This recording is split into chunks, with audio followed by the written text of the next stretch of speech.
mga kahasang. So guys, nandito po muli tayo para po ipagpatuloy ang ating pagpipishing. Pero ngayong araw po na to ay hindi po tayo magpipishing. Bakit? Kasi po meron tayong unboxing ngayon. So guys, kung hindi nyo alam, ako din po hindi ko alam kung ano nasa loob nun. So kailangan po nating malaman at samahan nyo po ako sa pag-unboxing po natin ng isang bagay na yon na kailangan natin sa fishing. So guys, sa muli po, nagpapasalamat po ako sa mga subaybay sa aking channel. Maraming salamat po sa inyong lahat. At guys, sa bidyong ito, pinapaalala ko lang po, hindi po natin pinagmamalaki ang lahat ng material na bagay na meron tayo, kundi po i-share lang po natin kung ano po ang dapat gawin, kung ano dapat gamitin na bagay kung tayo po ang magbibideo. So hindi po natin pinagmamalaki yon. So sana guys, maintindihan nyo at lawakan po natin ang ating pag-iisip. So guys, ang video po na ito ay isi-share po natin sa mga bagong nagbablog. So ang video na ito. So sana po appreciate nyo po kung ano po ang magiging patutunguhan ng ating video na to, dahil po gusto po lamang natin na i-share kung ano po ang tamang pagbibideo sa pagbablogging, kaya po natin isi-share po ito. So guys, samahan nyo ako para sa unboxing natin ng sikreto daw po to guys, sikreto, dahil binigay po sa atin ng isang nagmagandang loob na at nagmamahal po sa atin, sa tagapagsuporta sa ating pagpipishing. So maraming salamat po sa iyo. Alam nyo na kung sino kayo. So guys, tara guys, hindi na ako makapaghintay. Samahan nyo na ako. Bye! So guys, eto na bubuksan na natin. Mag-unboxing po tayo ng GoPro natin na bagong-bago. Yung 9 natin na GoPro, black po siya.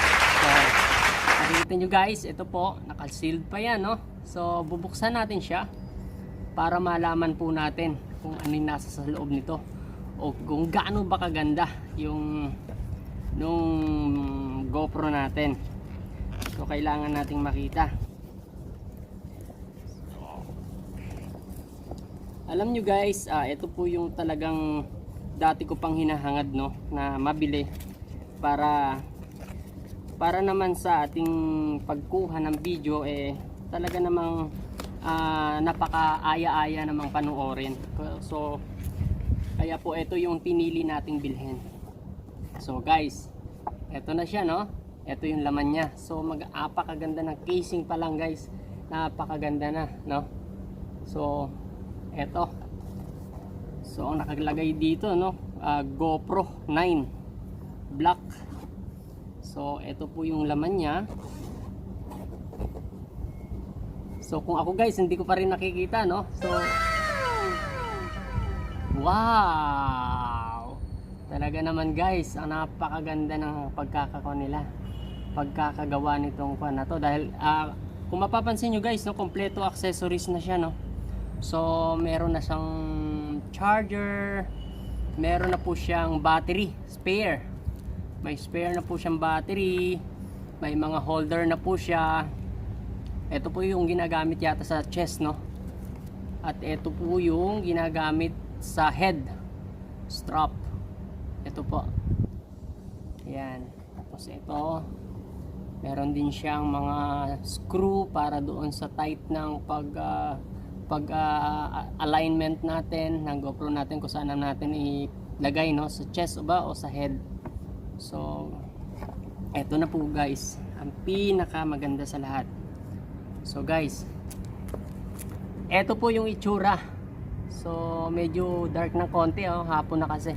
Eto po yung itsura ng ating GoPro 9. So ayan po siya, mapapansin nyo, ano, madilim masyado, so hindi pa kita.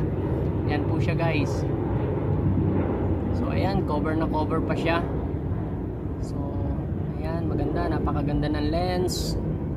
Maganda ngayon yung spec niya, no. Maganda kasi yung off and on nasa gilid, tapos yung camera and video on, nasa ibabaw. Tapos yung mga memory card, yung mga battery na chargers, nasa gilid na rin po. So, napakaganda. So guys, pag may pagkakataon, no, medyo kuhanan natin to ng medyo maganda at medyo clear na lugar, no, kasi nandito na naman po tayo sa rooftop. Alam niyo na, kasi po medyo maliwanag dito sa lugar na to. So ito napili natin na lugar na mag-unboxing. So ito guys, at ito yung mga, syempre yung mga specs nya at yung mga instruction nya guys, kung paano siya i-operate and i-settings natin. Dito po siya makikita. So ayan po siya, yan, connected sa cellphone. So, ayan, connected na siya. Tapos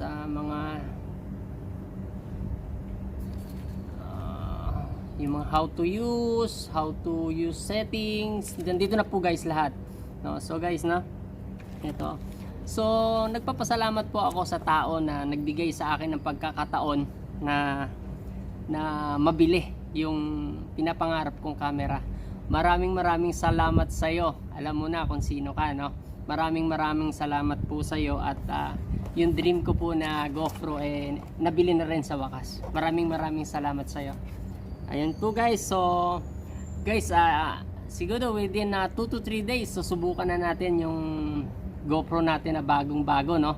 Subukan natin kung gaano po siya kaganda magkuha ng video, camera sa atin pong mga adventures sa fishing. So guys, antabayanan niyo po yung bago kong video sa fishing, dahil baka po may pagkakataon na dumayo tayo sa ibang lugar, magamit na po natin itong bagong-bago na GoPro natin. So guys, medyo gumagabi na, no? Pasensya na kayo. So sa lahat po dyan ng aking mga tagapagsubaybay at sa mga bago pa lang, huwag nyo pong kalimutan na mag-subscribe, like, and share po tayo para updated po kayo sa lahat ng ating fishing adventure at lahat ng video nating bagong mai-upload. Huwag nyo pong kalimutan. So guys, maraming salamat po, at salamat po sa bagong GoPro natin. Bye!